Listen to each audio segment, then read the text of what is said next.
তুমি কোন ভাঙনের পথে এলে, সুপ্ত রাতে তুমি কোন ভাঙনের পথে এলে, সুপ্ত রাতে আমার ভাঙলো যাতা, ধন্য হলো চরণ পাতে, সুপ্ত রাতে তুমি কোন ভাঙনের পথে এলে, সুপ্ত রাতে।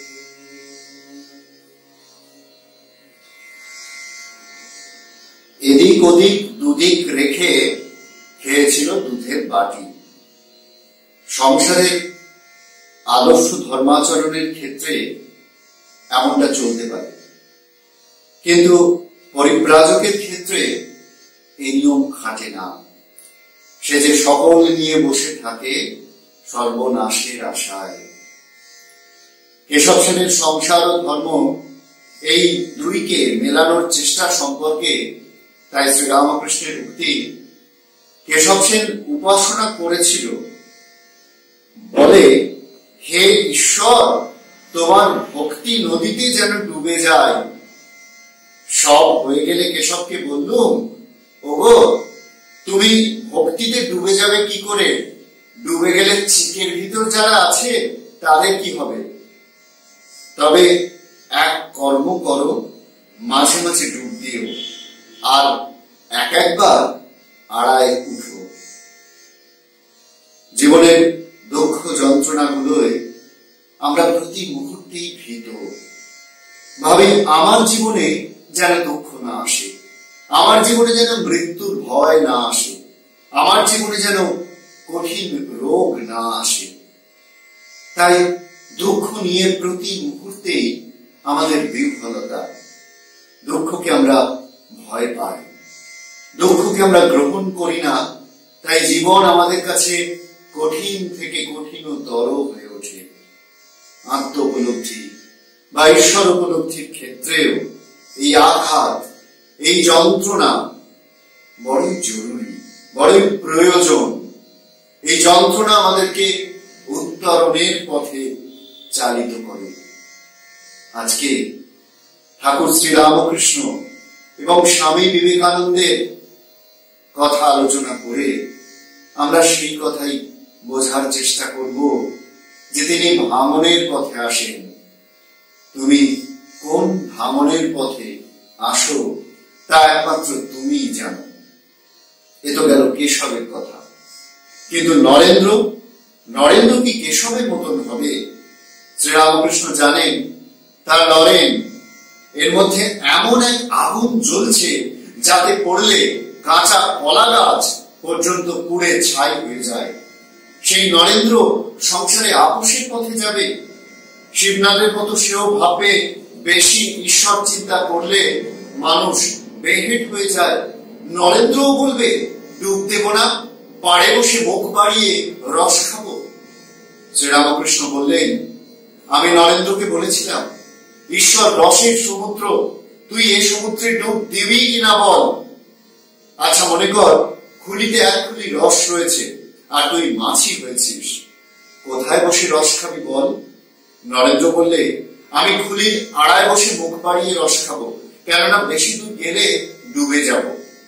তখনই আমি বললাম, বাবা এ সচ্চিদানন্দ সাগর, এতে মরণের ভয় নেই। এ সাগর অমৃতের সাগর। যারা অজ্ঞান তারাই বলে ভক্তি প্রেমের বাড়াবাড়ি করতে নেই। ঈশ্বর প্রেমের কি বাড়াবাড়ি আছে?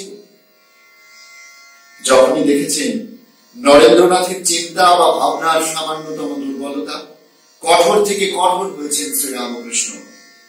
আসক পিতৃবিয়োগের কঠোর শোক, অন্ন জোটে না বাড়িতে, সে যাতনাও হোক তুচ্ছ। পেটের জ্বালা, হৃদয়ের অসীম তাড়না সহ্য করেই তো নরেন্দ্রনাথ হয়ে উঠলেন বিবেকানন্দ। তাই আজ সকল যন্ত্রণার সাথে বিনা বিকারে লড়াই করে যেতে হবে নরেন্দ্রনাথকে। কৌতুকের স্বরে বিদ্ধ করে শ্রীরামকৃষ্ণ নরেন্দ্রকে জিজ্ঞাসা করলেন, তুই কি হাজরার কাছে বসেছিলি? হাজরারও ১৫০০ টাকা দরকার। শ্রীরামকৃষ্ণ আরো বলে চললেন, এ যেন আঘাতের পরে আঘাত, আরো আরো প্রভু, আরো আরো, এমনি করে আমায় মারো। শ্রীরামকৃষ্ণ বলছেন, তুই তো আকাশপথ, তবে যদি ট্যাক্সও না থাকতো। কৃষ্ণ কিশোর বলতো, আমি একদিন তার বাড়িতে গিয়ে দেখি সে চিন্তিত হয়ে বসে আছে, বেশি কথা করছে না। আমি জিজ্ঞাসা করলুম, কি হয়েছে গা, এমন করে বসে রয়েছ কেন? সে বললে, ট্যাক্সওয়ালা এসেছিল, সে বলে গেছে টাকা যদি না দাও তাহলে ঘটি বাটি নিলাম করে নিয়ে যাব। তাই আমার ভাবনা হয়েছে। আমি হাসতে হাসতে বললুম, সে কি গো, তুমি তো আকাশপথ, থাক শালারা, ঘটি বাটি নিয়ে থাক, তোমার কি? বাড়ির কিছু অন্ন বস্ত্রের সংস্থান করে দিয়ে তারপর সন্ন্যাস নেবেন, এমনটা ভেবেছিলেন নরেন্দ্রনাথ। কিন্তু নিঠুর থেকে নিঠুরতর হলেন শ্রীরামকৃষ্ণ। এই করেছ ভালো নিঠুর হে, নিঠুর হে,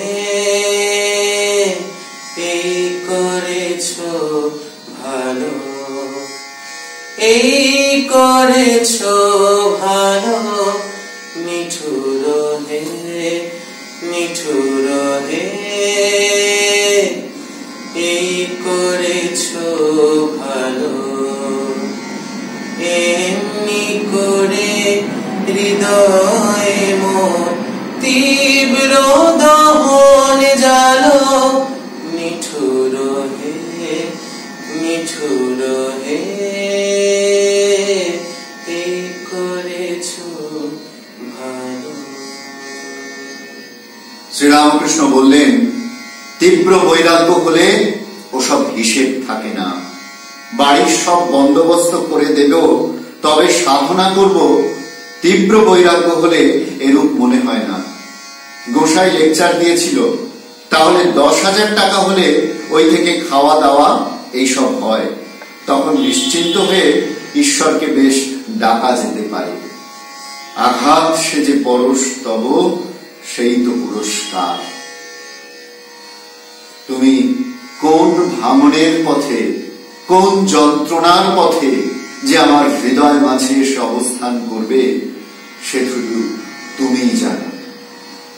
তুমি কোন ভাঙনের পথে এলে সুপ্ত রাতে, তুমি কোন ভাঙনের পথে এলে সুপ্ত রাতে, আমার ভাঙলো যাতা ধন্য হলো